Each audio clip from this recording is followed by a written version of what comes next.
All right. So what we're supposed to talk today is contract to close. If you're the only one here, I think it makes more sense to kind of see where you're at and talk about whatever that is.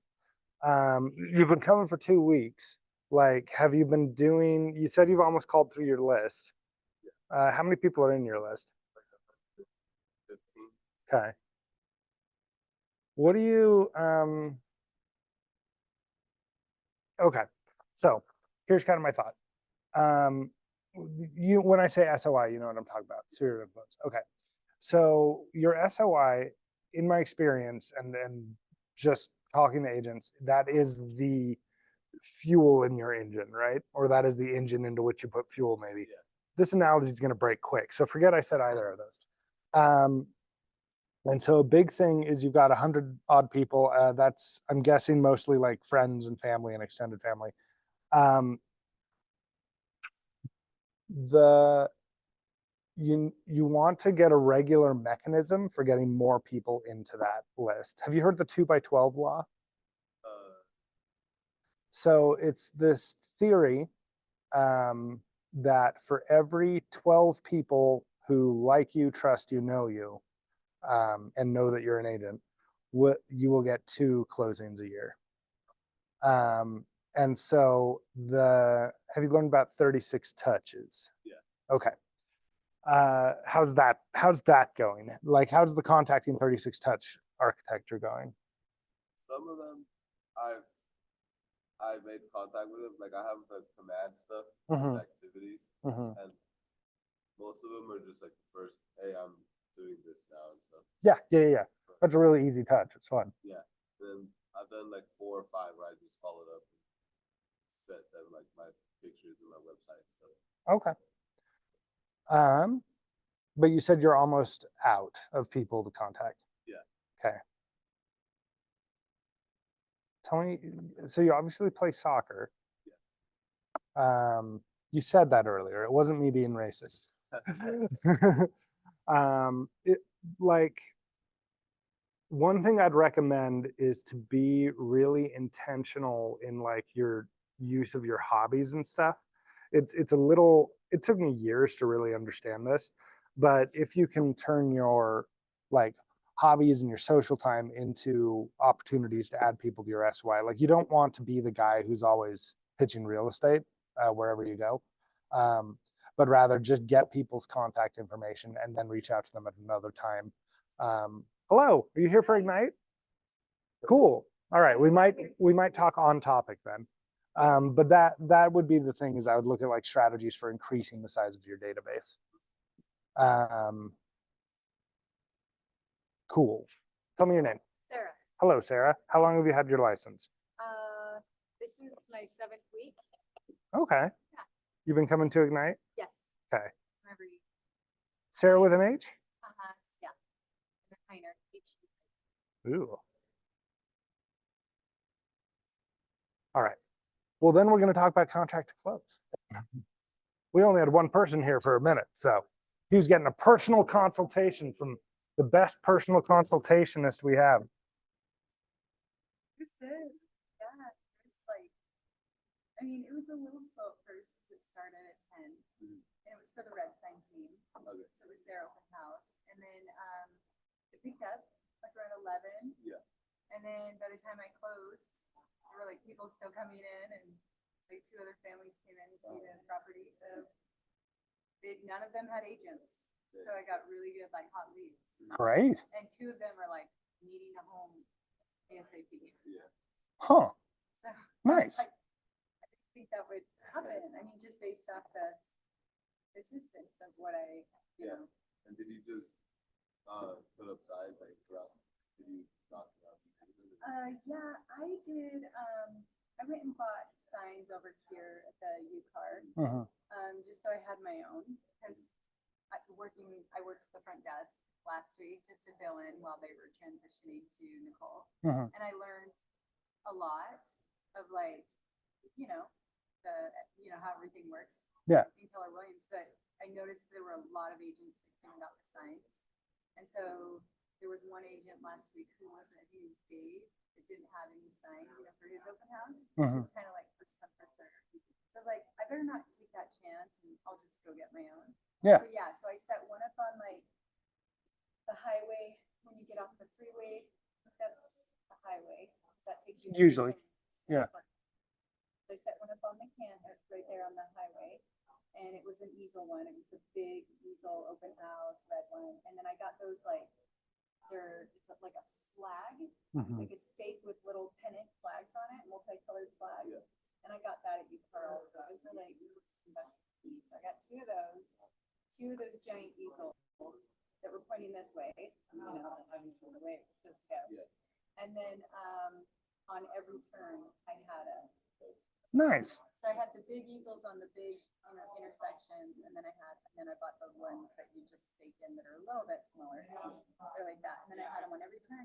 And every person that said they went, that came to the open house, said that they were just following the signs. Yeah. Really? So I know that works.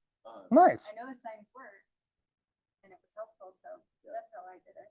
Because there was an open house around my neighborhood, and I was just curious, so I followed the signs. Yeah. And it was really hard. Like the signs were so far apart. Am I still going the right way? Okay. Because they only had like 3 signs in like a whole 2 blocks. It was weird. Oh, did they have a sign at every intersection or not? No, it was just like it took me like a long time till I saw the next sign. Oh, really? So it was really confusing. Yeah. So that's probably really good. Yeah. Hey, Dave. I can't stay, but I wanted to say hi to these guys. Are you? Hi. How was your weekend? It's good. We're just talking about it. Yeah. Nice. Did you have an open house too? No, I sulked this weekend, so I'm over it now. Yeah. Yeah. So one of the other new agents, Courtney, she had like a killer weekend. She had her very first open house and she killed it. Like she had multiple offers. Nice. And she's like a brand new agent like me. I think only been in here. Is she longer or shorter than you? No, she's about the same time. A couple of months. Yeah. At most. Like this year for sure. And but she's been an investor for a long time. She doesn't give herself enough credit, but yeah, she's definitely intelligent, like really. Yeah. And she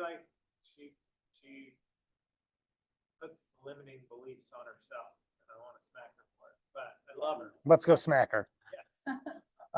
So Sarah, tell me about your business. Tell me how you're doing. 7 weeks, I got that. Real estate business? Yeah. Okay. Wait, what other business would I be asking about? Her preschool business.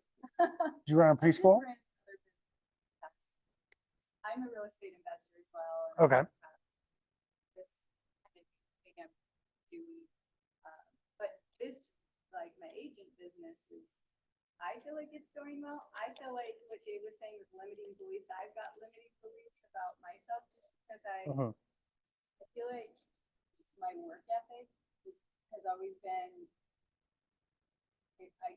I've always had stronger work ethic, but I don't always put myself out there. So this weekend was really good because I actually did videos and put it on social media. And great. So I feel like I'm getting it. And I'm finally starting to put myself out there. And it's a lot easier than I expected. I know people say it's hard, and I think the hard parts I got down really well. That part comes easy. Sure. But once I have put myself out there, I realized that people, I guess I'm easy to talk to. Okay. There's no pressure. There's no pressure. I don't feel pressured at all. Yeah. So that part's going well. I do feel like I struggle with understanding the logistics of, and I know that'll come with my very first transaction, but like today on our call, I asked about what's the difference between pre-qualification and pre-approval. I really didn't know that until today on our call. There's just everyone but lenders uses those terms interchangeably. Oh, okay. It's we probably shouldn't, but there you go. Yeah, Cavan specified the differences. So nice, good. There's a lot of things I feel like I've branded a magazine. Those were delivered on Friday to my top SOI. Okay. Top 50. But yeah, I do have my areas where I struggle, but once I've learned to put myself out there, I feel feel like I do really well. Do you have any active clients you're working with at the moment, or are we still working on that? Nice. Okay. And I do have, we haven't signed the buyer broker agreement. Is that what it's called? Buyer broker agreement? Okay. And then it's changing to BBC. So yeah, so there used to be the BAC, Buyer Agent Commission. They a few months ago changed that to BBC. That's likely to change how we refer to it pretty soon here. We'll see what happens. But buyer broker agreement, I believe the technical name of the document is buyer broker agreement designated agency, or no, it's like exclusive representation. They just changed that one, but everyone calls it the buyer broker agreement. So that is correct. Okay, so what's the difference between that and a exclusive right to sell? So an exclusive right to sell is what you sign with a seller, which means you are the only brokerage that is allowed to list, market, and sell their home. Forget I said market, that's not true, but list and sell their home. And then if the home sells, the brokerage will collect commission. Yeah. There's an exclusive agency listing. I learned about them in real estate school. I have never done one, and I've never dealt with one. So I think it's where multiple brokers are allowed to compete for the commission, but I'm actually not 100% on that. They don't come up. But yeah, so I do have, my sister-in-law is going to be selling in next month. So I'll be selling their home. Great. So but these other four are even hotter than that. Like these people are looking right now to buy. So, and I got those from the open house. Those were really good leads. I wasn't expecting good leads like that. I've been hit or miss on open houses so far. Yeah. Got a couple good leads, and then I've done one where I did one in Santa Clara that was like off the beaten path, like one person came home. So what we're gonna do, because this will definitely apply to your business fairly soon, and Ivan, you're gonna get there, is today we're covering contract to close. Since there's just two and a half people attending. Yeah, I've got an appointment at 11, so I've got to run here. Okay, I expect this will be fairly quick and simple, and then we can circle back around to prospecting if we'd like to talk about it, because that's what I wish I'd understood better when I was in Ignite. Although so many things were different when I was in Ignite. Back in my creaky old bones days. The two things you're trying to manage when so specifically what we're talking about, you've taken out some buyers, you've written a contract, it has been accepted. We are not talking about anything prior to that. Ignite has, I believe, dealt with those phases already and will again.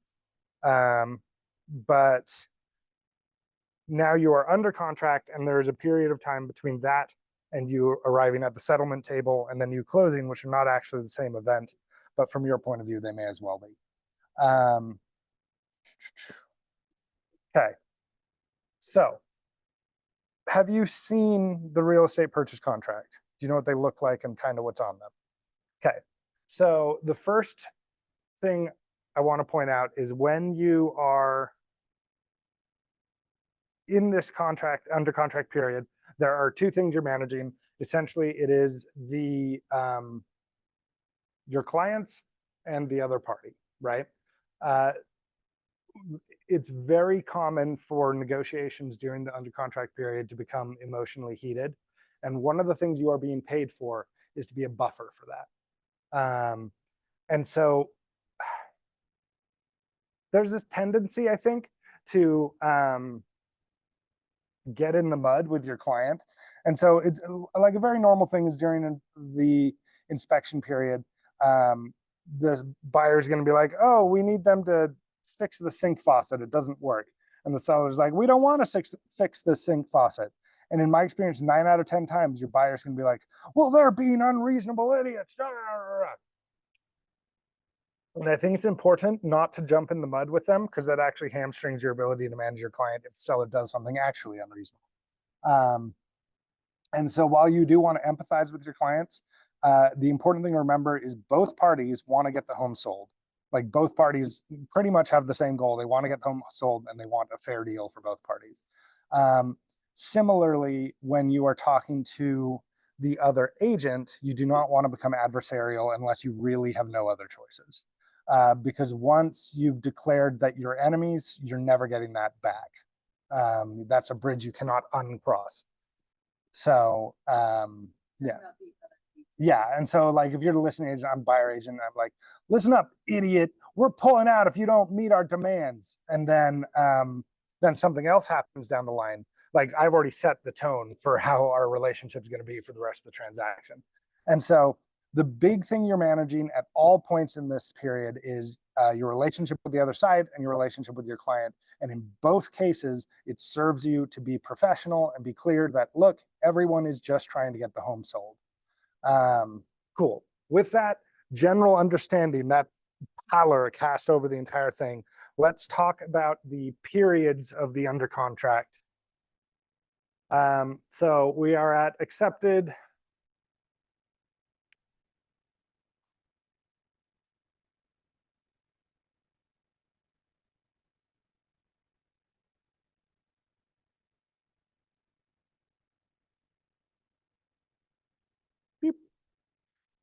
Okay. Do you guys know what the deadlines are associated? Name them for me, you nerd. Uh-huh. Uh-huh. You've got financing. Uh-huh. Money.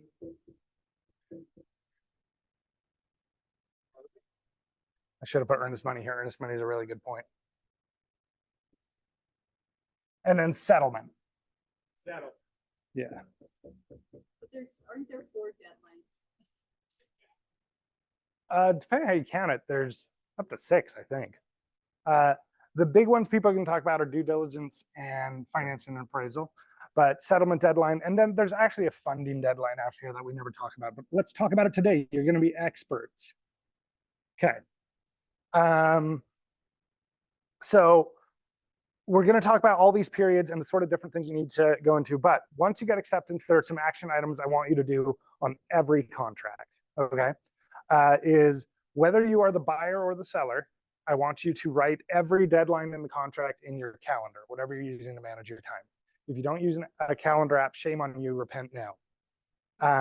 So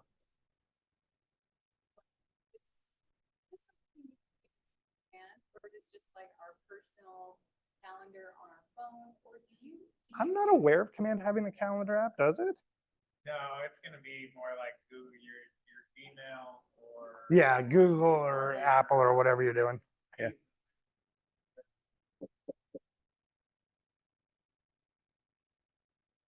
my friend bought a house a few months ago, and she said it was so easy because there was an app. They just downloaded it, and it showed the timeline, and then it had little check marks after each one, and it was just a fun little process she saw. Yes. So there's 2 things she might have been talking about. One, she almost definitely was talking about some title company gave her an app that does that. Most title companies have an app they really want you to put on your phone. I've had like 2 like really sell me on trying to do it. Like my power of it now is like I'm trying to learn Keller Williams stuff. I don't want to learn title company stuff. I have nothing against these apps. I've seen some pretty slick ones, but they definitely have one. Yep. And your title company, I mean, literally by law, they are a neutral party, but they're on your team. They are on team. We want the house to close. And so they're going to want to have your deadlines communicated well. For maybe obvious reasons, I won't get too much into the title company apps. There's a lot of them. They vary widely in quality. I'm pro checking out their apps. And then if you don't like it, uninstall it, because I don't like weird apps on my phone. That's very much a me thing. Okay. But buyer or seller side, you should always write down your deadlines and make sure they're very clear. And then something I do, this is the bonus thing, and since I'm teaching the class, it's obviously smart, is put a note the day before deadlines. Because there is a big difference. This is more a buyer side thing. Sellers, it can be. But the day before, when you call your buyer and say, hey, just so you know, tomorrow at 5 p.m. Mountain Time, your earnest money is non-refundable. is a big difference between, hey, in 6 hours, your earnest money is non-refundable. And so I like to put a note the day before a deadline hits so that I can give my buyers good warning. With sellers, there are sometimes sensitive things they need to do, but they're pretty, your vendors will usually have that covered. And then a theme you're going to see here is the buyer agent does more than the listing agent. Unless you are the listing agent and they're a crappy buyer agent, then you're going to end up doing their job for them, which is super fun. And part of why you're at Keller Williams.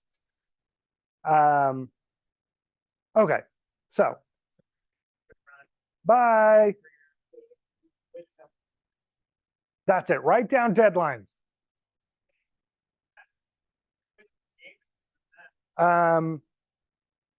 Okay, then on the buyer side, oh, I took beautiful notes here and I don't want to accidentally forget something because I'm just so charismatic and I charm myself out of it. Yeah, that's it. Okay. So the next thing is very communication themed, and I guess it actually kind of applies to both, kind of. They're going to look different. But you want to then communicate with all the vendors and your clients. I regret putting buyer and listing on the board because in both cases, it's kind of the same, it's going to take a slightly different form. So what I do is I do a magic email. The magic email is an email that goes to my client, the lender, the title company, the inspector, and if there's a home warranty involved, the home warranty guy. And if there are any other vendors you anticipate being involved in the transaction, send it to them too. And so, and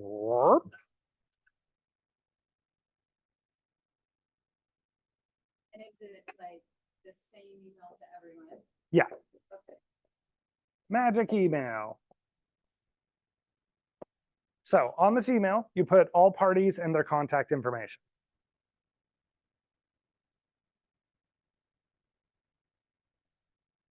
Oh, that's a colon.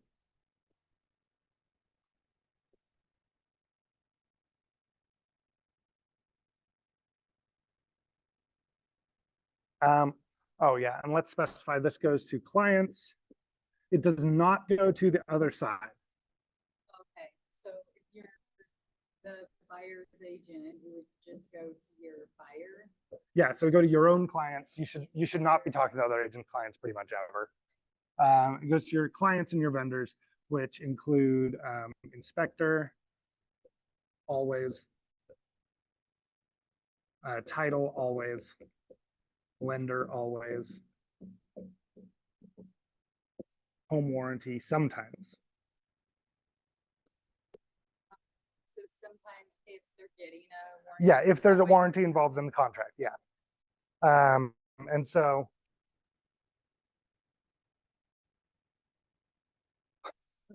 all parties in the contact info, and then the deadlines, and then an explanation of the deadlines. This is for your client's benefit. Your vendors know how they work.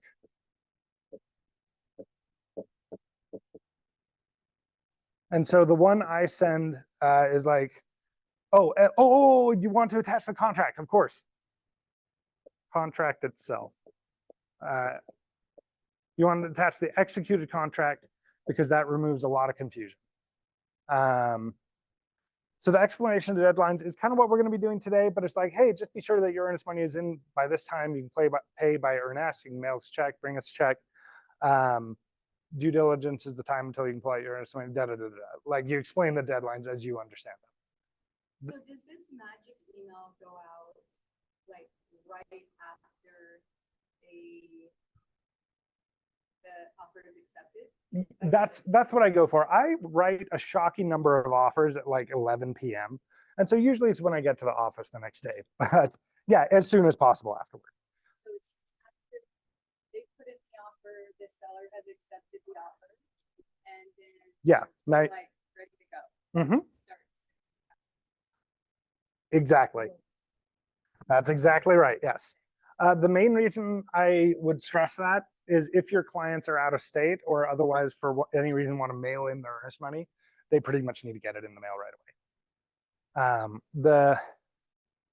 I got really mixed feelings about the Earnest app. It's a really expensive way to wire money, but it does do it instantly.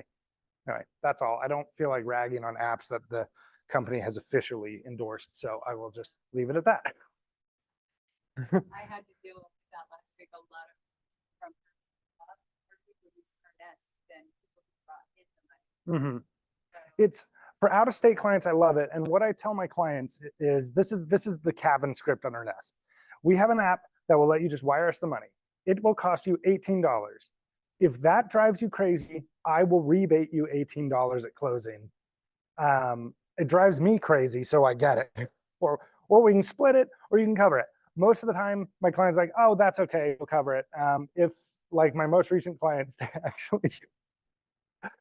they flew in from California to deliver the check, which probably cost more than $18. But to be fair, they were also visiting children and stuff. And so, but the way this story is much funnier if they flew in from California to deliver the check. But yeah, but Earnest is secure. It arrives. It always arrives. Like it works. It's just $18 to wire money, which is like yikes. If I had candy, I would throw a candy at you for getting this right. There's an objectively always correct answer to this. How long do you have to get the Earnest money in? 4 calendar days.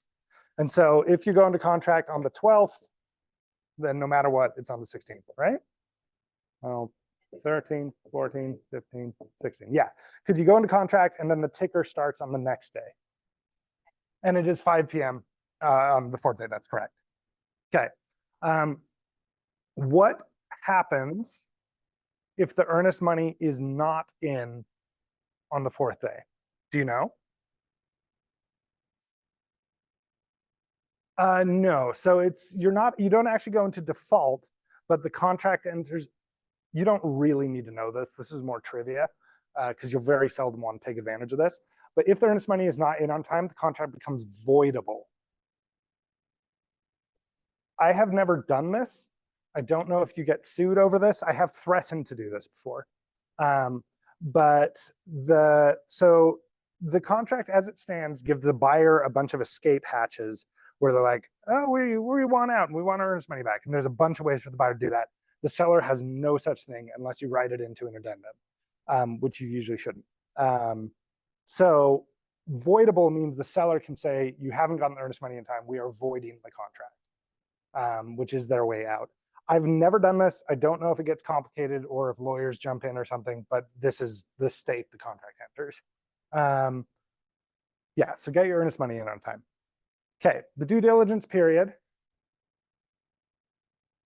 I want to be super clear that I'm making a recommendation here. The buyer agent is going to put a due diligence period in the contract and the listing agent can negotiate back and forth. And this is often negotiated. But for this, I generally put 2 weeks. That gives you ample time to get not an investigator, an inspector in there. And then when the inspector finds something, it gives you time to bring in contractors or something else to try and decide what you're going to do about it. Cool. So are you saying 2 weeks, the due diligence period, allow 2 weeks for that? Yes, that's what I almost always do, yeah. So then from the time of like acceptance and then Earnest money is 4 days. So from 4 days on or whatever, that's 2 weeks, right? Oh, yes, I understand the question. Okay, so for our purposes, let's pretend that we got accepted on May 1st. So our Earnest money deadline is then May 5th. And then our due diligence deadline, if you're using Cavan doctrine, is going to be May 15th. So 2 weeks from acceptance. Yeah. Got you. Okay. I had actually these California buyers, they were very anxious about the due diligence period. And so they actually wanted it blown out more than that. You are going to have listing agents push back and try and get it hemmed in. I would be very careful about doing less than a week. A week is a pretty blitz pace to get an inspector in there and deal with whatever the inspector finds. But 2 weeks, I think, is a sweet spot.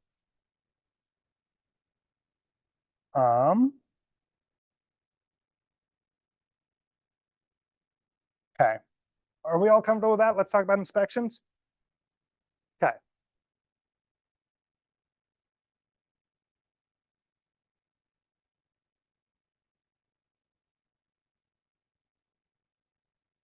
Are you required to attend inspections? Do you know?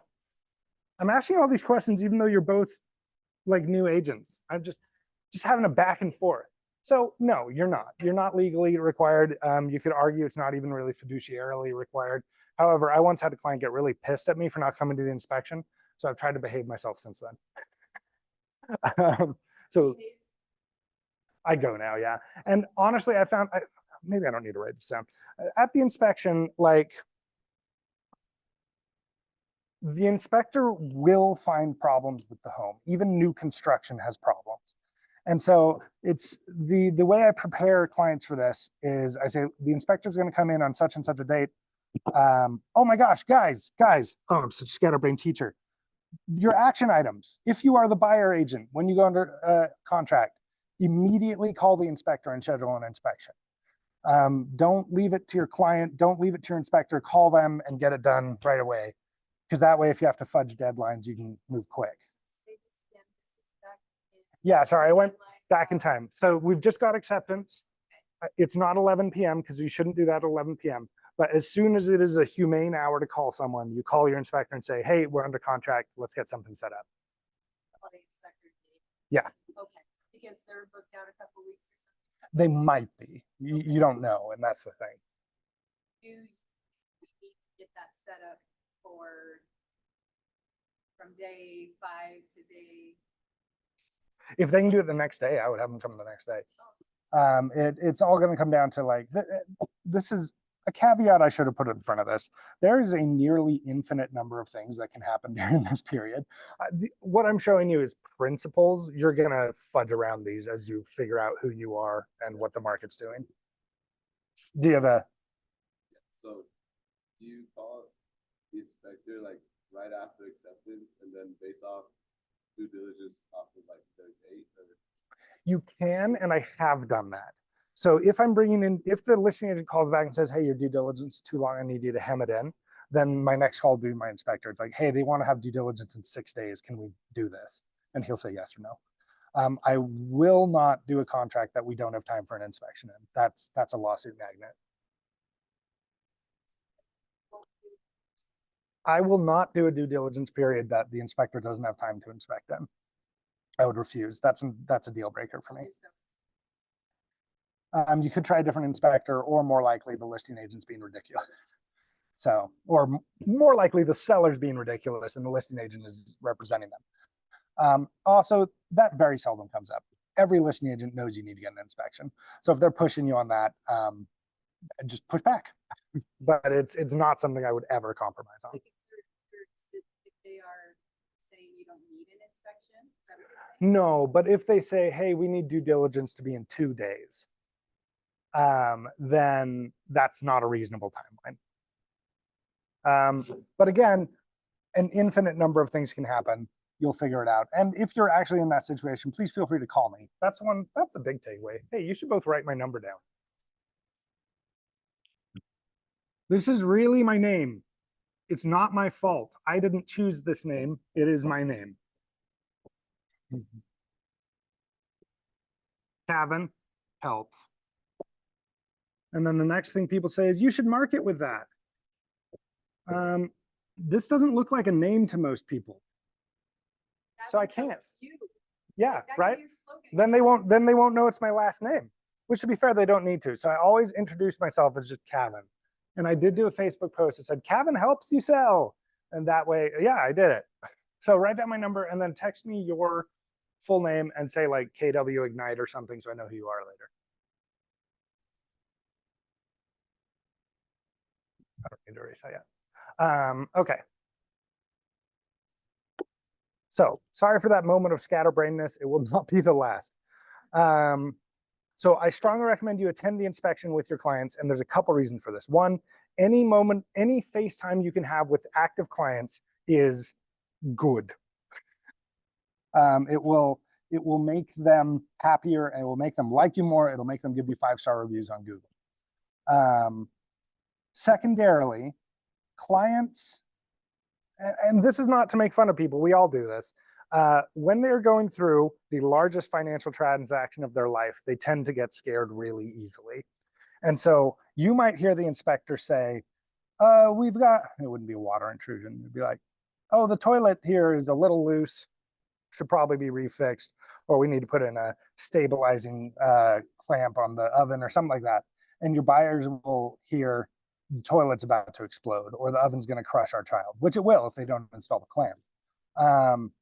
And so it's really good to not necessarily tell your clients they're wrong, but to be the voice of reason. Like, well, remember what he said was there's a $2 clamp we can pick up at Home Depot. This is not a big thing, but if you want, we can talk to the seller about it. Sellers love getting concessions like that. It's like, sure, we'll spend $2.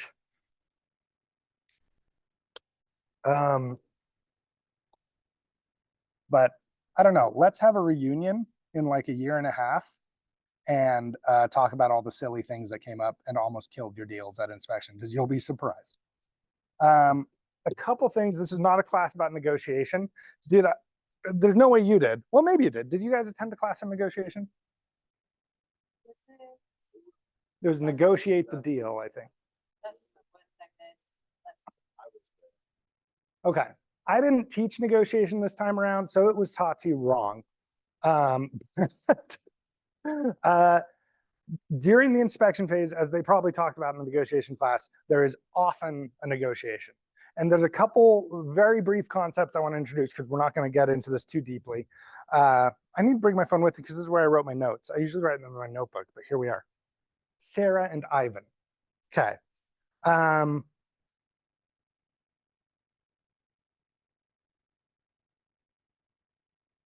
Yeah. So concepts.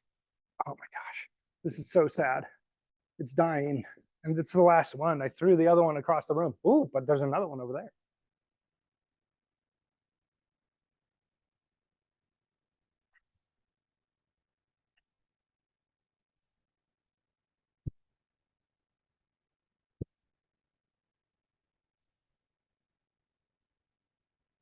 Either of you do business school?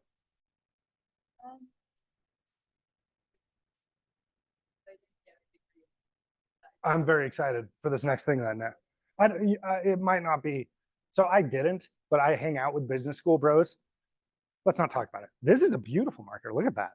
Looks like I bled on it. Who has capital / who is winning? Okay, so going into the inspection, you should have an idea. We came in way over their asking price. We're not aware of any other offers. I don't know why we did that, but we have a lot of room to kick them around because we know that they're not going to want to lose us. What a beautiful offer we are. Or it's like, hey, we know we're a cash offer that is much more secure than a funded offer, or sorry, a financed offer.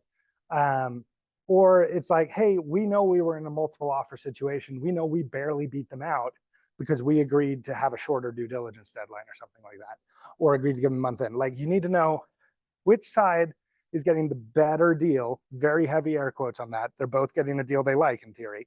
And if so, can we nudge it in our direction, or do we need to be very cautious about asking to push it further?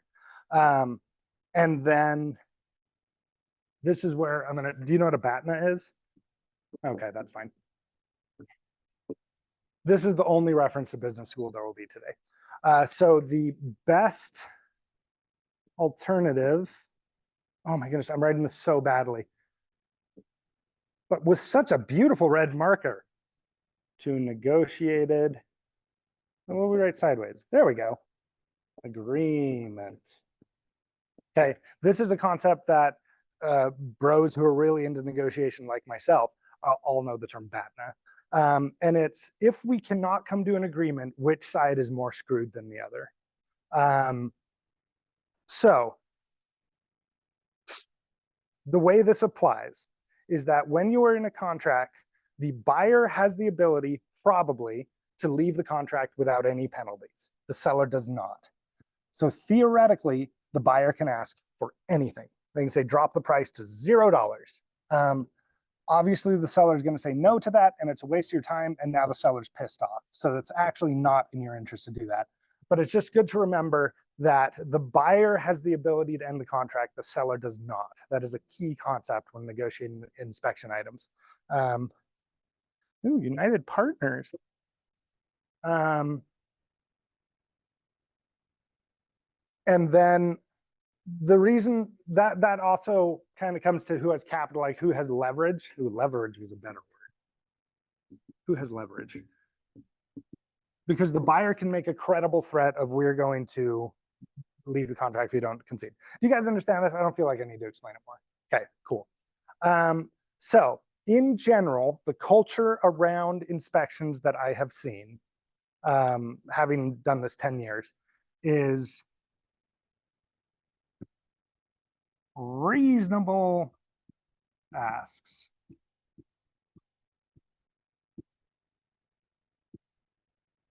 Be sure to put the quotes around this because all of this is made up. We're all making up the rules to these every day as we do new negotiations. Does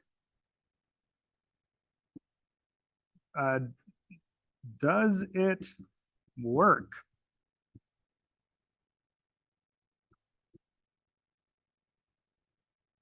Is it up to code? So in a very simplified way, if the thing you're asking about does the job it's meant to do, and if it is up to building code, you do not have a lot of leverage to tell the seller, oh, fix it, right? And so the most common way you'll see this come up is with furnaces, right? Furnaces are expected to live for 15 years. You're not allowed to quote me on that. And then if you come to a furnace that's like the one in my house that's like 20 years old, and they're like, this is going to break at any moment. It's like, if it works right now and it's up to code, it's unlikely the seller is going to be willing to fix it. And the thing is, just think where you would, I mean, put yourself in the listing agent's shoes, which you're going to be. If they come to you and say, hey, the furnace is too old, replace it. We're talking about at least a $10,000 repair. That's on the very cheap end. And you're like, well, does it work? And they're like, yeah, it works. Is it up to code? Yes. What do you think my seller is going to say to this, right? And so the general idea is, does it work? Is it up to code? And then if you're talking to the buyer, how important is this to you?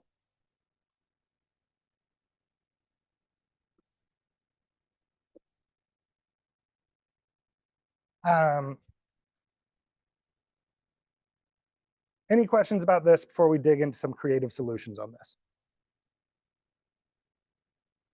So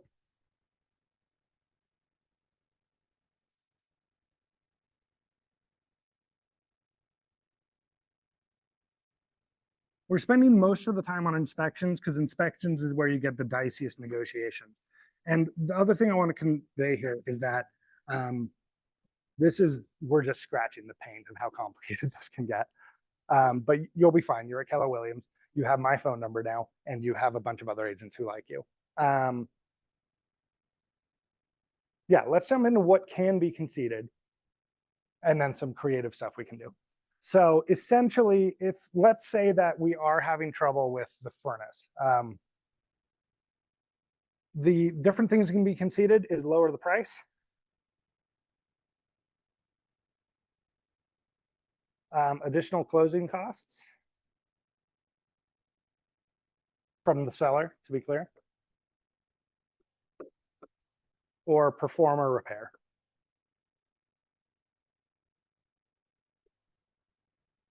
Speaking in very general terms, these are the three ways a concession can be made.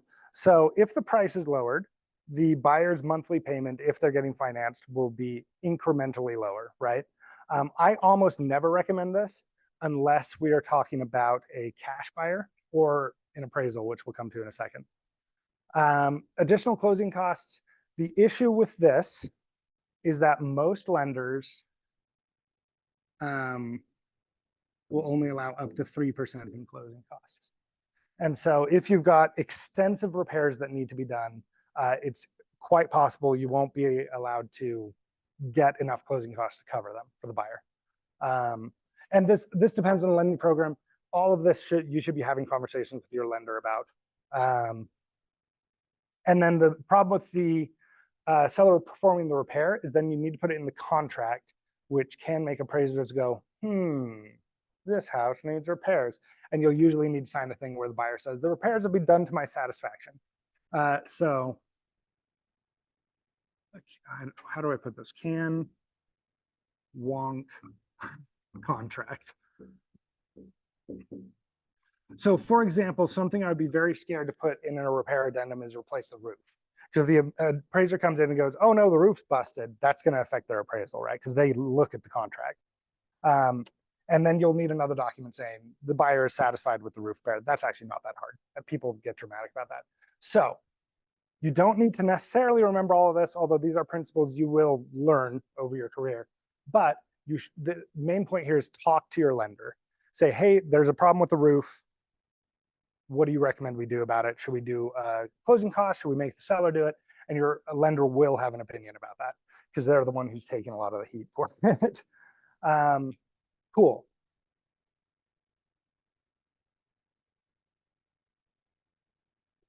Like that, it would be better if it was negotiated instead of repaired. Like the seller gives $15,000 credit in closing. Kind of what you're. Yeah. So yes, that's what I prefer to do. Closing costs if it's within the lender's allowance, and then repairs if this won't work for any reason, or we'll come back to other reasons why this won't work. But yeah, in general, I prefer closing costs over performed repairs. Okay. No, it's too off topic. I was going to tell you about a time that I kicked homie's butt in a negotiation, but if there's time at the end. It was messing around with these. Okay, so creative solutions. The main thing I want you to know is if the HVAC system is too old, this doesn't need to be written down. If the HVAC system is too old and the buyer's concerned about it and the seller understandably says, but it still works, we don't want to fix it. One thing you can look at is the seller paying for a home warranty for the buyer. It's a fairly cheap concession. They usually run $600, kind of depends on the service. And that way you get to run the thing into the ground, and then at least in theory, the home warranty company will take care of it. There are other that's more a negotiation issue. The other things I want you to be aware of is you can mess with deadlines. You can mess with possession, where you rent the home back to the seller for a month or up to 2 months, never more than 2. And you can, if you absolutely must, you can throw some of your commission in the pie. I do not recommend that. Once that genie is out of the bottle, it don't go back in. And so I do not recommend using your commission as a negotiation tactic. However, if you really think your buyer isn't budging and a listing agent really thinks their seller isn't budging, one thing I have done is I'll say to the listing agent, what if we each just throw in $250 over commission? I had a deal with another agent that almost exploded over a fridge. And after weeks of hurt feelings and anger and stuff, I tell the listing agent, can we just buy them a bloody fridge? So absolute last resort, nuclear option, throw in your commission. If you do, I try to actually avoid telling the client that's what I'm doing, because I don't like that conversation. Yeah. That would be a really easy solution at the beginning before it even got needed. Okay. Right? For the agents to come together and say, instead of going back and forth for 2 weeks, because that's 2 weeks lost time and everyone's now mad over a fridge. Right. What if the agents right off the bat could see that that was a problem and say, hey, just take care of this? Yeah, if you can see that kind of intransigence, you can absolutely do it. The main issue is if then anything comes up down the line, the first thing that it's going to come up is, oh, what about your commission? Your clients aren't evil, but they are pragmatic. So and what you can do, the way I phrase it with the fridge thing is honestly, I said, hey, look, we see this isn't budging. We really want this to close. The other agent and I, we're just going to pitch in and buy you a fridge. The word commission never touched my lips. Would you write that into the contract? No, you do that through escrow instructions. So yeah. You can't just, here's a new fridge for your house. You kind of can. That's the documentation. Yeah, so I'm actually trying to remember how we did it, because we did buy them the fridge post-closing. What I would do if I was doing it today, being smarter, is the fight is if the fridge is going to be there, right? And so I would list it as an inclusion. And I would specify if you're not getting the exact same type of fridge, then it would just be, hey, don't say hey, don't put hey in a contract. But the addendum would be seller to leave such and such model of fridge for the buyer. And then talk to the listing agent, say, and then send the escrow instructions to the listing agent, say, would reduce my commission by half the cost of that fridge. And then if they want to take it out of their seller's neck or whatever, I guess that's their prerogative, but I don't think that's what happened here. Are we clear on all that? Okay. We're doing okay on time. We're doing okay. Okay. Now let's talk about being the listing agent. Most of this has been from the perspective of a buyer's agent. I kind of think that this might be, if this helps you, great. If not, discard it forever. I think of the buyer's agent being on offense and the listing agent being on defense, which is say almost always if something needs to change about the deal, the buyer is initiating, hey, this needs to change for this deal to move forward. And the listing agent is saying, whoa, whoa, whoa, let's sculpt this a bit. You are cooperating with each other. You're not opponents. And so if it makes you think you're against the other party, ignore that analogy. But I think the buyer is on offense, listings on defense, as a way to understand who is initiating action in most cases. With that said, if you're the listing agent, the buyer comes in, they get their inspection. Your main job is to make sure that the home is available for their inspector. I strongly recommend the sellers not be home during the inspection because the inspector wants to talk to the buyers and it's very uncomfortable if your sellers are there. So the buyer agent comes in, and this has happened to me many times, where they will send like the entire inspection report and be like, look at all these problems. We need $25,000 or whatever. And that might be true, but what you need to do is you need to understand what are the actual areas of concern. And so if they've done this very common tactic of sending you the entire inspection report with no clarification, you'd say, tell me what in this report your buyer's concerned about. And then I don't need to write anything, so I'm going to draw a smiley face. You bring in your own contractors, because it's very common for buyer agents, especially craptacular ones, to massively overstate their ask. So you bring in your own contractors. So let's say, for example, this is another real one. We had a guy come in. He asked us for $5,000 in concessions for a home that I believe we were selling for about $400. This was a while ago, my gosh. And he cited like, oh, the deck is falling apart and there's a crack in the basement and the ground is like terrible. And so what I did is I have a general contractor I really trust, and I came and had him look at all those jobs and bid on them. And the general contractor, he looked at the crack, he looked at the deck, he looked at the ground, and he said, this crack's not a problem, it's natural settling, but if you wanted me to fix it, $50.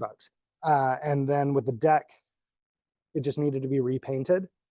And so he quoted us again, like $100, $200. It was a very small thing. And then for the ground, he said, literally, we just needed to buy a wheelbarrow of dirt to put next to the ground to fix the grade. And so I had him invoice all that. And they had asked us for a $5,000 repair. Our contractor bid us for $200. And so we sent back the invoice and said, we will give you $200. And it worked, because what do they say to that, you know? And so I'm a big fan of defensive contractors. One thing that I'm mixed on is a lot of listing agents will like to do what I call defensive inspections. which is you have the inspector come in before you start showings during the listing setup, and they'll come look at the house. And so you'll sort of have an idea of what we're expecting. I do see the appeal of that. In my experience, the buyer's agent wants to get their own inspection anyway. So it depends how much value you put on not being surprised by anything, I guess. Yeah, I didn't need to write down anything. The smiley face did it. But always check the buyer agent's work. And again, it's not that they're trying to cheat you. Some of them are, but they're just trying to get the deal done. They're trying to get a fair deal for their buyers. That guy asked him $5,000. I think he knew he was being dumb, but it doesn't matter. The point is we both wanted to get the house sold. Yeah. Or actually, no, they asked for a price reduction, which I thought was strange. That's also maybe this, okay, conspiracy theory time, tinfoil hat. If the buyer's agent asks for a price reduction to mitigate repairs, that implies to me that either they are new and inexperienced, or if they are experienced, that they don't actually care about the repairs. Because that doesn't free up capital for the buyer to perform those repairs. So, yeah. All my points are good. And so it's like, the problem is that's not actionable information, right? You can't be like, aha, you asked for a price reduction. None of this matters. Like if you call the bluff that way, my gosh, are you in for a fun conversation?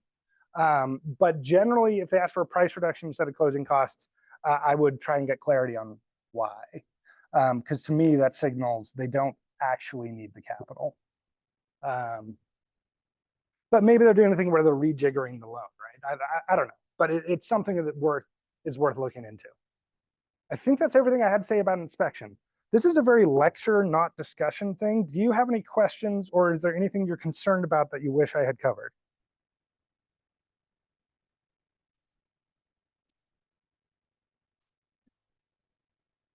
Okay. Hit me with them, and then if they need to be postponed, I will postpone them.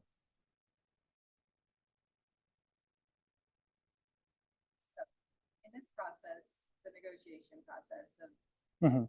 the due diligence, I have sold homes in the past too myself, you know, as an homeowner. Yeah.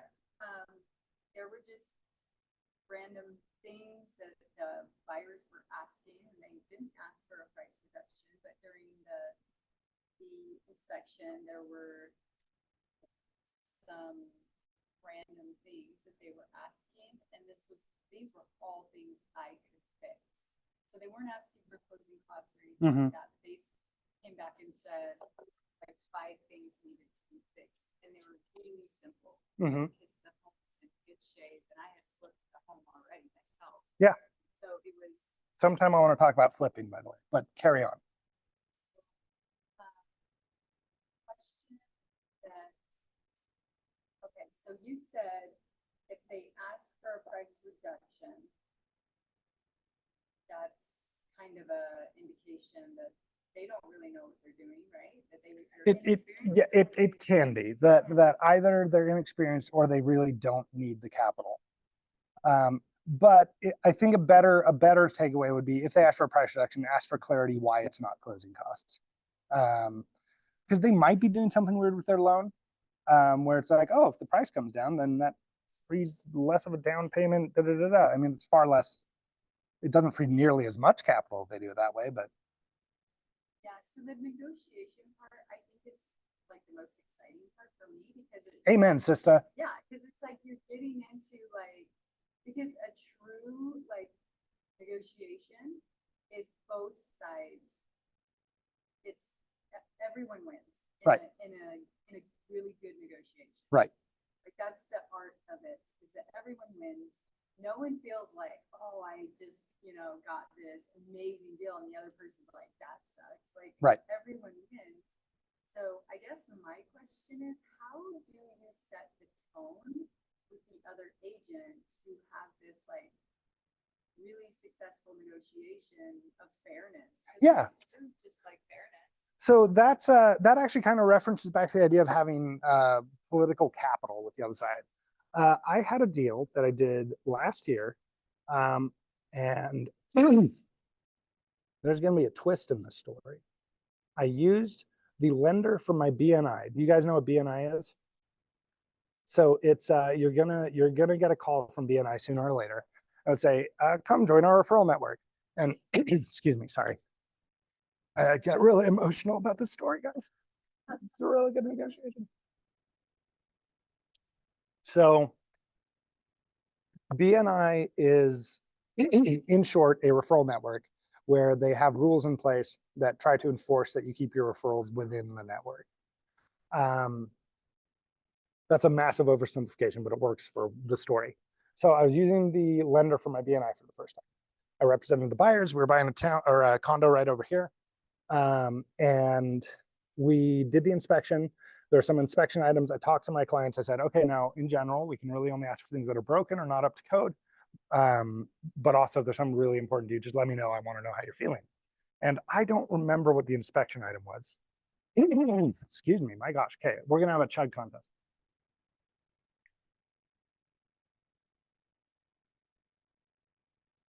Are we back? That sounds like my voice. We'll see how it goes.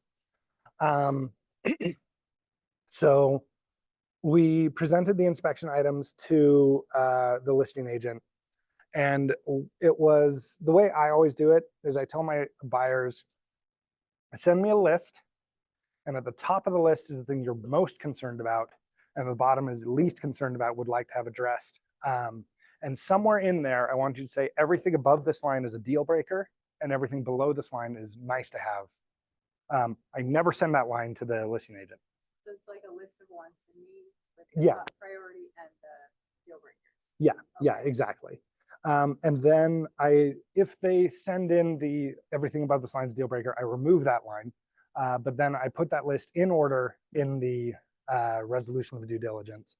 And I send it to the listing agent and I say, look, these are in order of priority to us. But I don't talk about like which ones are deal breakers, because that gives them permission just to ignore everything below the line. And so they sent me their list and they said, none of these are deal breakers, which is great. That's what you want to hear. And so I sent the list to the listing agent. She called back and she was a bit of a newer agent and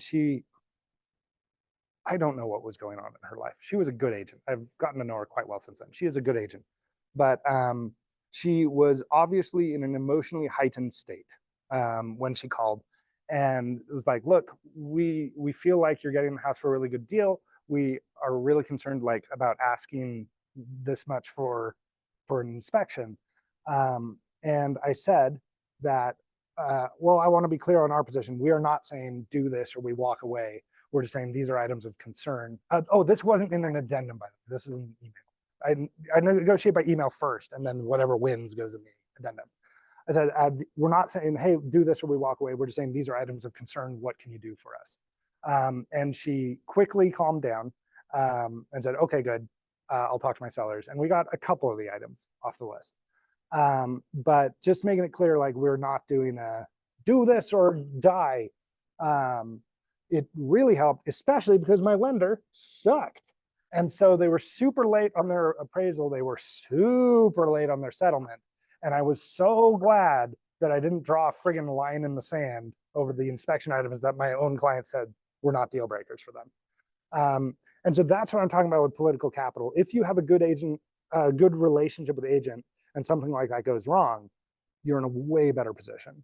Because if we had been dicks during the inspection negotiation, when the lender fell apart, she could have said, no, screw you, we're taking the earnest money, bye, right? And I'm sure that's what she would have done. I'm really glad she didn't do it. I think there are a lot of chances she should have done that. But then the buyers got the house where they otherwise wouldn't have. And so I'm very much in the school of make clear to the other agent, honestly, that you are here to cooperate and get the best deal for both of your people. I have a lot more opinions on this, but I don't want to step on the negotiation class too much. Basically, be honest, be nice, be easy to work with, and then they will look forward to your call instead of sending you a voicemail.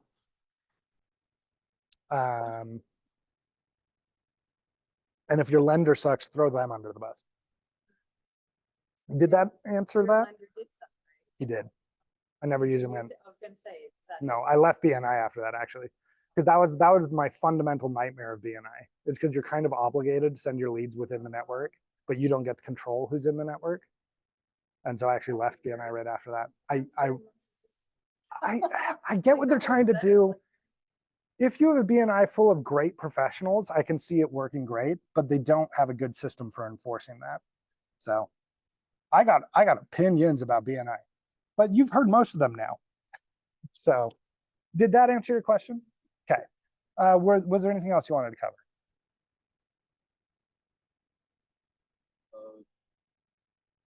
No, I think it's just once we start doing negotiation stuff involved. Yeah, yes. I'm sympathetic to that.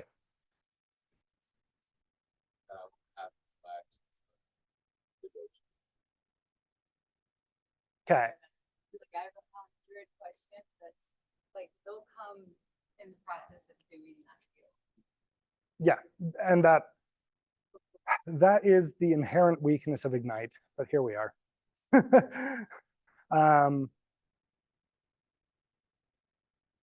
Let's talk about that before either of you leave. Do either of you have a time crunch that you need to go? I need to be done at 11:30. Okay, so, well, no, I want to pitch this now before I forget. I'm trying to put together a Friday morning role play group, and that is actually a time that we could also do negotiation role plays. So if that's interesting to you, send another text to me and say that you want to be in the role play group. Okay. Due diligence ends one of three ways. The buyer leaves, and then there's no contract and therefore no due diligence. Or the date arrives, 5 p.m. And then the third way is what's called resolution of due diligence. I bring this up if you are the listing agent. If they send you a repair addendum, ask them to send it as a resolution of due diligence. Because what that addendum does is it says, okay, once these items are agreed upon, then due diligence is over. And so it gives a little more security to the seller. Not as much as you might hope, because this is hopelessly broad, but it's still nice to say, okay, we have resolved due diligence with these items. We're not going to keep talking about them afterward. And so even if they come in on like May 11 and they say, we want these items done, and you do it through resolution of due diligence, there's a little checkbox on there that says, if these items are agreed upon, due diligence ends right now. Make sure that checkbox is checked. That's a tiny tip. That's not super important, but that's a tiny tip. Just like get due diligence over with if you're the listing agent, if you're the buyer agent, whatever. I mean, I still like to use it, but and then there is one more nuclear option I want to teach you about, which also works in appraisal, but let's learn about it with inspection. What's a cool name for this? I already used nuclear option when talking about commissions. The seppuku addendum. Do or die. Do or die. Okay, so you can do this with a very light touch, but you can put in an addendum that, assuming you represent the buyer, because the buyer is the only person who has the power to do this, you send an addendum says, seller will fix the roof, seller will fix the furnace, seller will give us their dog. And then you add language that says, if seller does not accept these terms by such and such deadline, which should be the same as the acceptance deadline with contract, then this serves as buyer's notice of cancellation. And so that is literally saying you accept this or we walk. That is an aggressive negotiation move. I only recommend it in the direst of circumstances.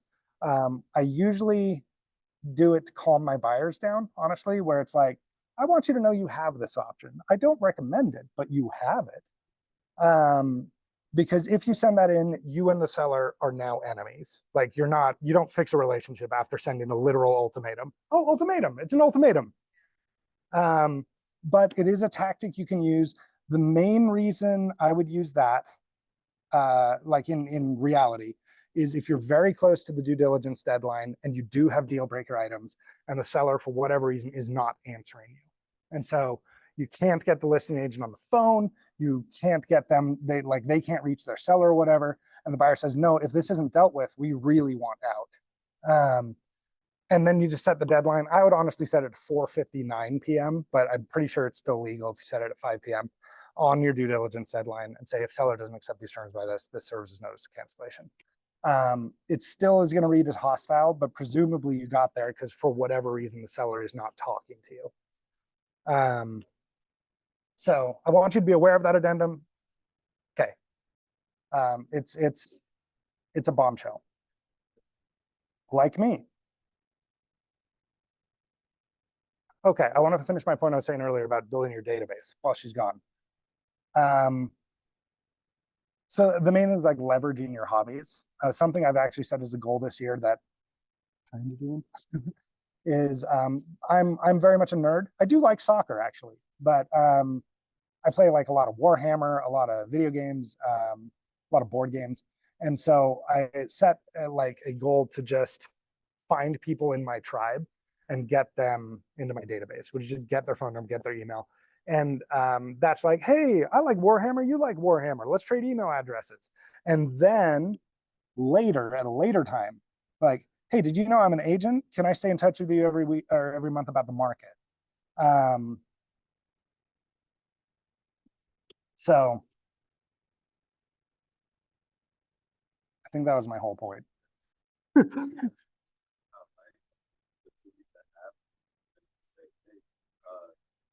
Use like a monthly report. Definitely. So when you say leads, you have someone who you know wants to sell.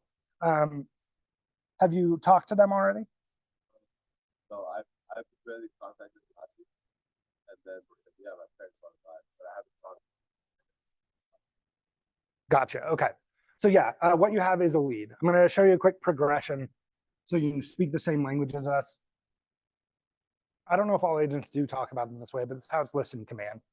So a lead is you talk to a friend, they said their parents are selling. That's a lead.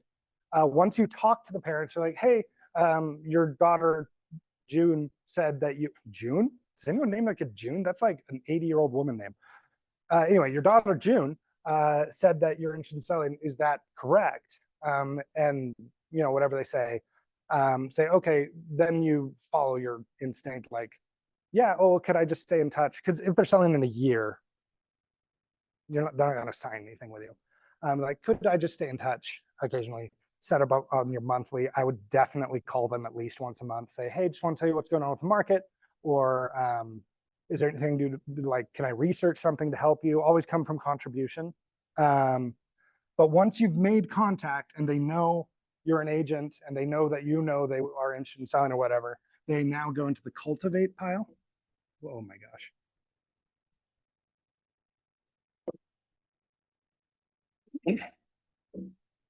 Which is you've made contact with the lead and now you're just keeping them warm until they're ready to go. And then once you have a signed contract, they're an active client. An active client should be hearing from you at least once a week, depending on the client, maybe once a day. So yeah, you have described leads to me. I would make contact right away and say, how can I help? You know, always like have an offer in mind. So if they were interested in selling, then would you like me to tell you what I think your home would sell for today? No, let's keep going if she's not back yet. Yeah. Do you know how to do this? Oh, sick. I mean, yeah, you're new. That makes sense.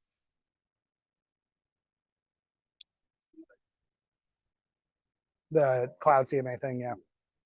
Definitely get an experienced agent help you with your first couple CMAs. They are complicated. In my opinion, most agents suck at them. I'm going to tell you one more thing, then we're going to talk about contracts again. When you make contact with them, your friend told you 1 year. There's a saying we have that holds pretty true. 1 year means 6 months. 6 months means 3. 3 means 1. But when you're actually talking to them, the 3 things you want to find out are timeline,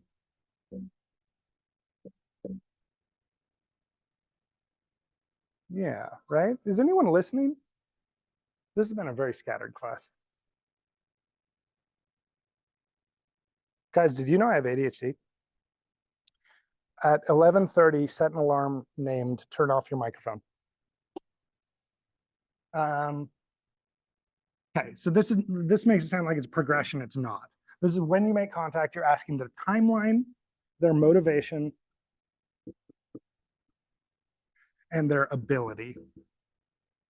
So with a buyer, the ability is, do you have financing or do you have enough cash to buy something cash? With a seller is, when you sell the house, where are you going? What are you doing? If they're selling an investment property, yes, they have ability. No further questions needed. We're going to do a lightning quick role play, and then we're going to come back to this. Okay, you're the parents, and just in role play, you actually want people to be kind of hostile. For this one, be friendly. I'm just giving you an idea of what we're doing. Okay, ring ring. Hey, Ivan, this is Cavan with Keller Williams. I'm June's friend. How are you doing? I'm good, and you? Good. She mentioned that you might be looking to sell your house in the next year. Is that correct? Yes. You're looking to smaller home. Oh, okay. Okay. Empty nesters then, or like when you say smaller home, what are we talking about? Kids graduating, moving out, doing my husband. Gotcha. Okay, that sounds great. That sounds great. They said, like your daughter said, within a year. Why within a year? Like, what's happening? Is the last kid graduating? Yeah, graduating coming up, you know, college students, so yeah, too much space. Okay, sounds good.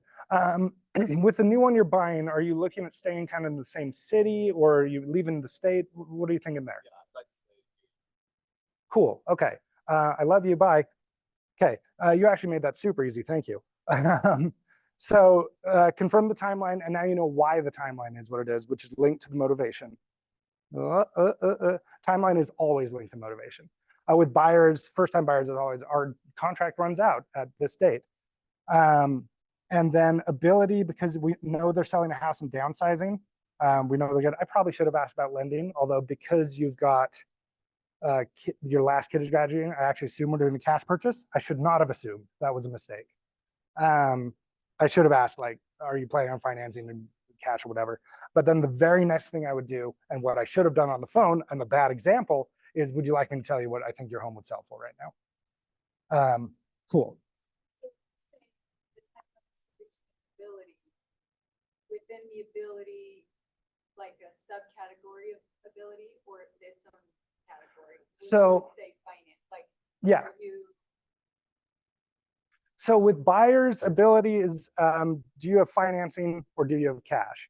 With sellers, it's, if you are selling the house you live in, where are you going? Because no one sells a house to become homeless. Anyway, that is a very brief thing. That is an entire lesson in Ignite. But that gives you, I would call them today. Like, you gotta hustle. Because the other realtors, they smell blood in the water. Okay, we talked about the ultimatum addendum. I have nothing else to say about it. I think you guys get it. It's very much a last resort because it will torpedo your relationship with the other side. But if you have to use it, it's a powerful addendum. It's not called do or die. It's just an addendum. Okay. Woohoo! Did I hit a break?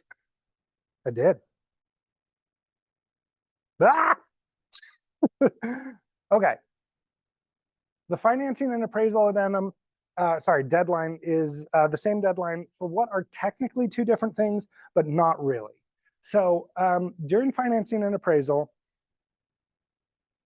the buyer can pull out for financial reasons. During due diligence, they can pull out for any reason at all.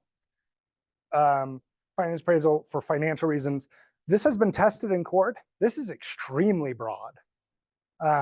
So yeah, but don't use it like that. Use it as for financial reasons and communicate to your clients that way, because that is what it says in the contract. During this period, if there is a loan on the deal, you're probably going to get an appraisal. And when I say probably, you will get an appraisal if there's financing on the deal.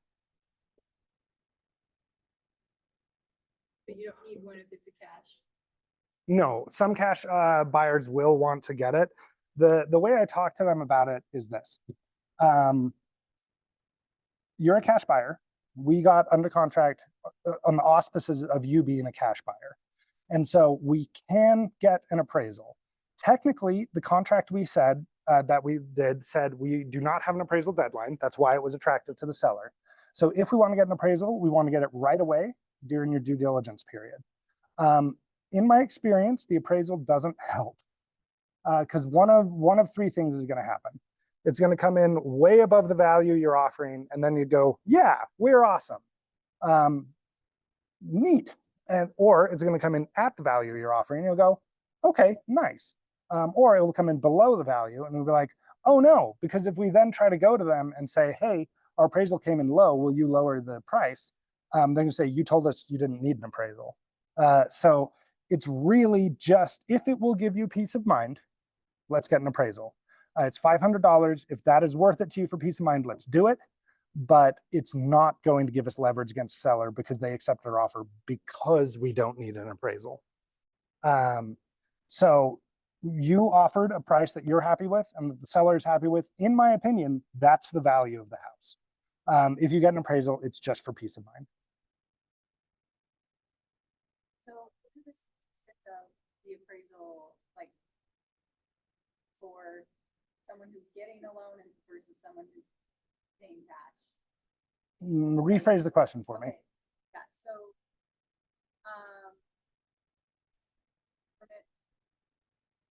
the statistics of what it, let's see, how do I say this? Because I'm like trying to like confuse myself. No, you're good. I know what I'm thinking. I just have to saying it. So if okay, so is it like 90% or 100% or? Do you like clients who order one or? Yes, clients who order appraisals. Gotcha. I don't know how. So okay, on the loan, it's 100%. Yeah. Yeah. Because the lender, there's a rabbit hole on this, but the short version is the lender needs to know if the home is worth what they're selling it for. Yeah, because the lender wants to know if the buyer defaults on the loan, can we get back the money we put into this? And so, yeah, a lender who doesn't get an appraisal is an absurd idea to me. Some lender might come to you at some point like, we don't get appraisals. I'd be like, what? But sure, good for you, buddy. Then on cash buyers, I have very little data. I for most of my career, I've worked almost exclusively with first-time home buyers. And so I think I've done 3 cash offers and none of them got appraisals. But that's not, N is 3, like I wouldn't listen to me. So, because I do understand wanting peace of mind. I get it. So does that doesn't answer your question, but it tells you why I can't. I'm an amazing teacher. Yeah, I get it. Because, I mean, as an investor myself, I didn't get an appraisal done for a house that I just bought. But it had to be done really quickly. And so there was no appraisal, there was no inspection. Oof, yeah, okay. I bought it as is. But yeah, if you're repping yourself, that actually bothers me a lot less. So. Yeah, but it was a good deal, so I had to jump on it. Yeah. Well, and during the pandemic, we had that sort of crazy up market. And there were people like, we waive the inspection, we waive due diligence, da, da, da, da. I just realized there was a creative solution that I didn't tell you guys about. So I'm going to go back in time again. When you are, we talked about using your commission. We talked about getting a home warranty. The other thing is you can have earnest money become non-refundable at this point. And then all of it goes non-refundable at this point. But there's a clause in the REPC, I think I've used it once actually, so I have experience, where it says after due diligence, this much money goes non-refundable. The reasons this might come up is if you're asking for a repair and the seller says, sure, we will do it, but we want you to pay for it for sure. And so they'll do the repair and then say, this repair is going to cost us $3,000. We need $3,000. You might need to go non-refundable right now. So that's one reason you can do it. The other is just a show of seriousness when you're trying to get the deal, where it's like, hey, we are going to offer $10,000. Again, start your addendum with hey, but we're doing $10,000 earnest money. Half of it goes non-refundable after due diligence. That's a very common tactic for getting the deal. but that's wandering into negotiation territory. But it's something I want you to be aware of. You can have some or all of the earnest money go non-refundable right here. During the pandemic, people had to go non-refundable here. That is insane. Don't do that. That's how you get sued. Don't do it. Have your earnest money go immediately non-refundable.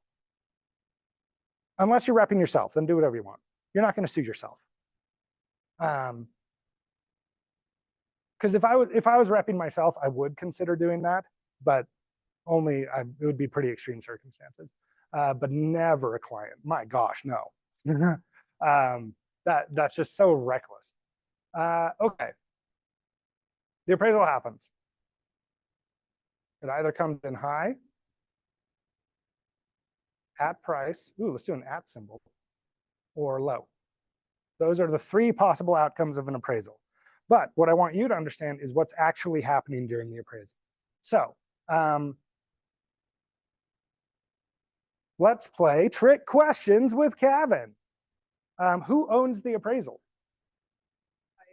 The buyer. It's not the lender, not necessarily, because the lender is ordering it, but the buyer is paying for it. The appraisals are usually $500, and if you go to closing, that will be paid at closing as part of your buyer's closing costs. If you break the contract between then and closing, the lender will probably go after your buyer. I say go after, they will invoice them for the appraisal.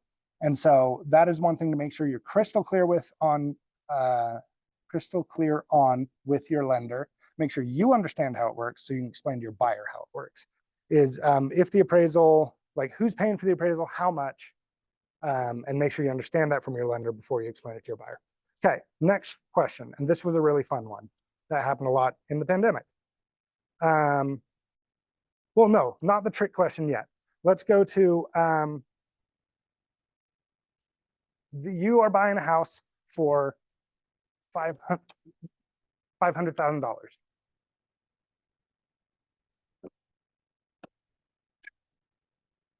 Yep. Perfect. There are no concessions involved. We're keeping the math simple. The appraisal comes back. At $450,000. You and the listing agent both go into comas, and you don't talk to each other about the appraisal, and we get to settlement. What happens?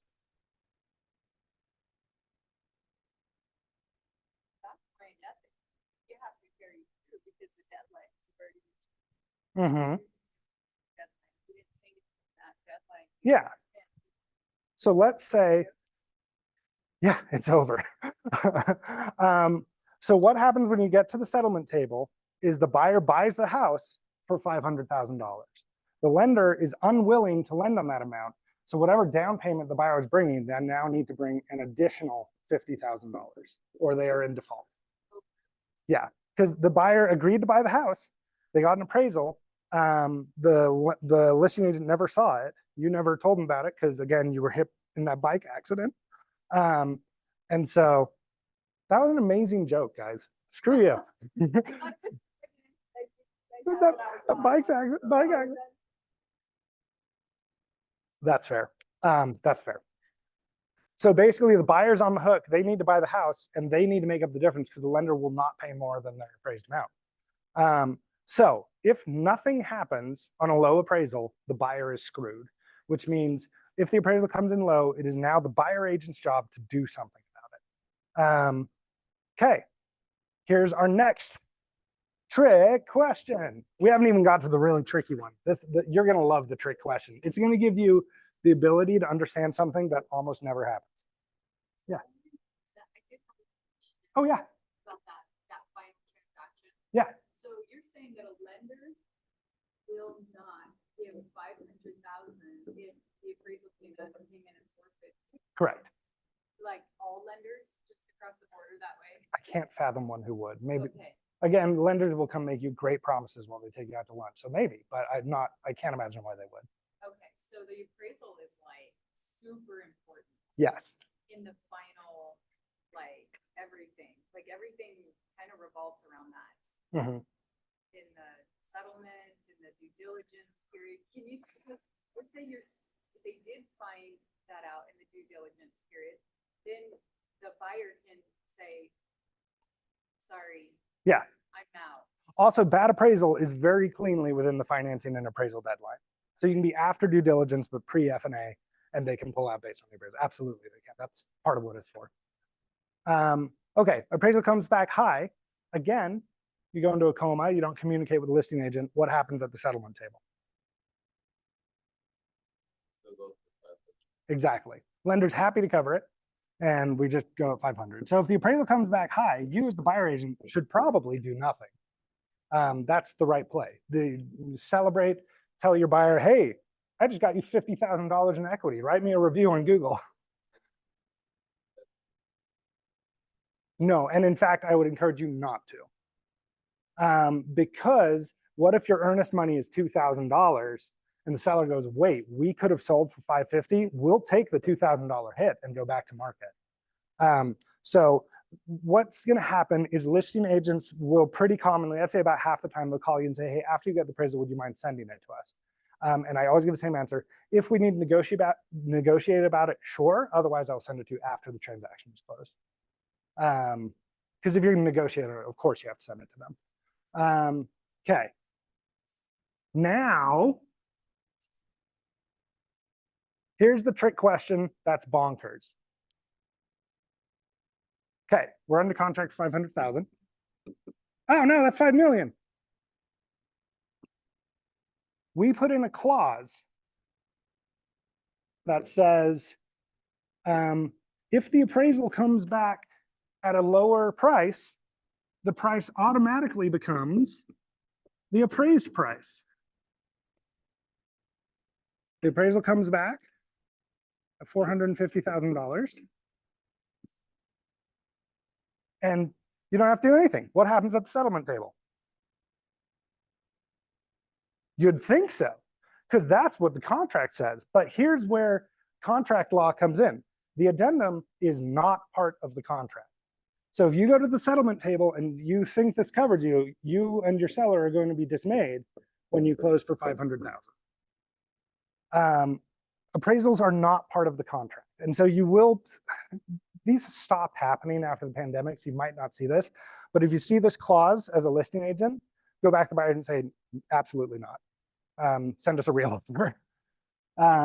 This clause does not work the way you want it to work. So what needs to happen is, well, actually, let's talk about what needs to happen. So, yeah. Buyer orders the appraisal comes back. If it's high, yay. If it's on, yay. If it's low, we talk to the buyer. We say, okay, there's a couple things we can do. We can walk. You can bring a bunch of extra money to the closing. We're going to keep going with our 500, 450 example. That's a pretty dramatic difference.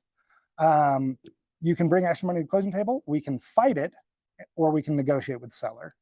Those aren't all or. You can actually do a bunch of those at the same time. And so, hold on. I want to make sure I didn't skip over any part of my notes. You guys are great. Thanks for being patient with me. Yeah, my pleasure. Okay. In short, to fight the appraisal, you need to do your own CMA and send it to the appraiser and say, hey, this is why I think you're wrong. So, like if we're representing the buyer, we send our own CMA to the appraiser and say, this is why I think you're wrong. Yeah. Okay. I mean, I wouldn't phrase it like that, but yeah.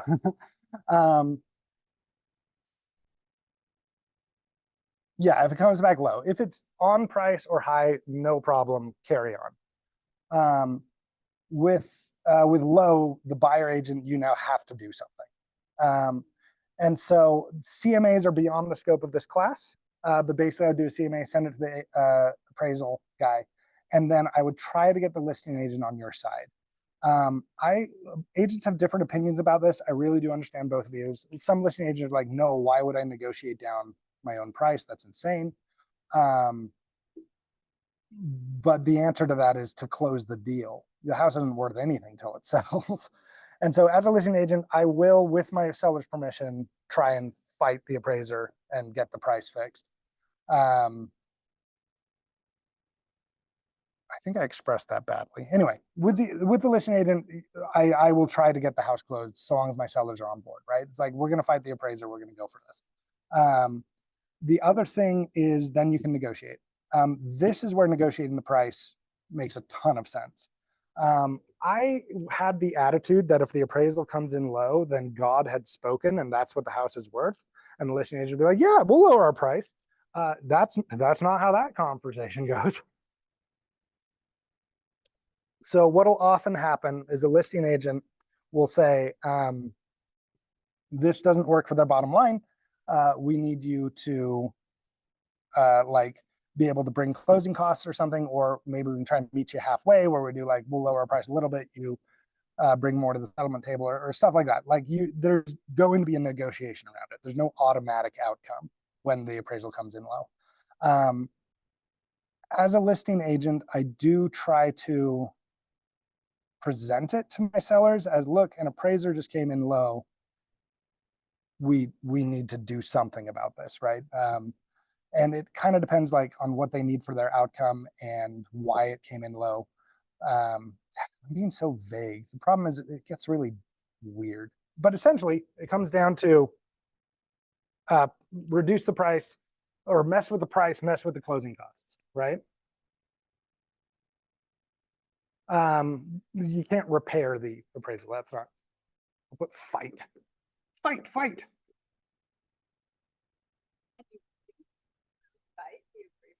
Yeah, I've beaten an appraisal, baby. It's actually not that hard. In this particular case, I happened to be there when the appraiser came by. It was just a coincidence. And the appraiser walked around the exterior and got back in his truck and left. I was like, I can wreck this appraisal. Guy literally hadn't seen the inside of the house. But yeah, so I would take as a default, if the appraisal is going to stop the transaction from happening, fight. The worst they can say is, no, we're standing by our appraisal. And then we talk about, okay, can you bring down the price? And then if there's already closing costs in play, then they say, well, can you reduce some of the closing costs we're paying? Like that'll probably happen. If there are no closing costs in pay, really, we just need the seller to come down on price, because they'll be like, well, can you bring a larger down payment, right? It's always going to be like, here's where they're going to try and get the buyer to bring more upfront money, and the buyer is going to try and get the seller to lower the price, and you're going to arrive somewhere in there. The problem is at this point, it depends so much on how inspections went, how the initial offer went, and what your offer would, or what your relationship with the other agent is like. Because if you get a low appraisal and the last thing you did was send them an addendum and say, you're a piece of crap, then this is going to be a rough conversation. If you guys have been working together great and you call them and say, listen, we've got a low appraisal, let's deal with it, then you're going to win. This really is so dependent on your relationship with the other agent. I'm strongly in the field of you should both work together to fight the appraisal if you need to. It was buyer agents. That's why it didn't make any sense. I've heard buyer agents say, no, I don't fight low appraisals. I just use them as leverage to get the price down. I disagree with that. I think everyone should be fighting the appraisal because your buyer and your seller agreed on this price. They both like this price. You don't need to be embarrassed about it. Yeah, like I said, everyone's in it to get the same deal. Both parties together fight it. Yeah. That's really it for appraisals. There are a couple more general concepts I want to go through, but how are you guys feeling? I know this was a ton. You'll see it step by step. You'll see it. Okay. I'm going to tell you one thing I'm bad at and one thing I'm good at.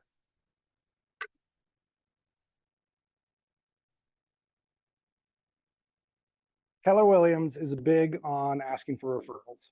For some reason, they want you to stay in business. I admit I'm pretty terrible at this, but the Keller Williams doctrine is you should be asking for referrals here,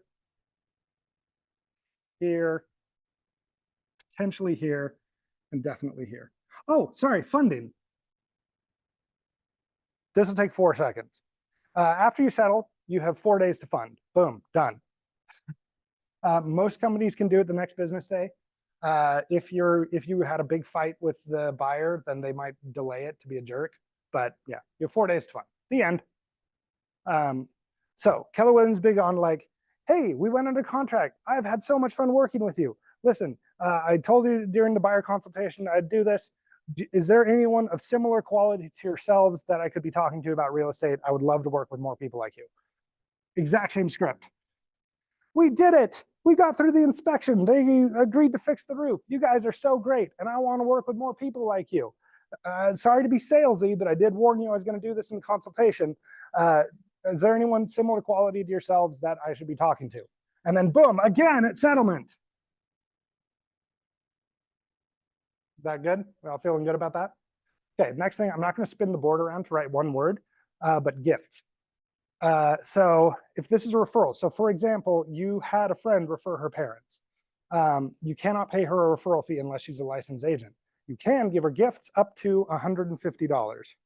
This is one of the things you guys learned in real estate school. Also, did they increase this limit? Okay, I heard they increased it. Okay. I am a big fan on spend like crazy on people who send you referrals. So the doctrine I was used to was 150, but let's it's not hard math. 75, 100. Yeah, okay. So if you have the money to do this, as starting agents, this might not make sense, and then it doesn't make sense. But if you have the money to do this, as soon as you have an accepted contract, send a gift worth $75 to whoever referred the person to you. And say, hey, thank you so much for referring your parents to me. They just got an accepted contract. They're really excited. Here's a $75 Amazon card, or here's $75. I wouldn't do that. That looks weird. But send them a gift right away.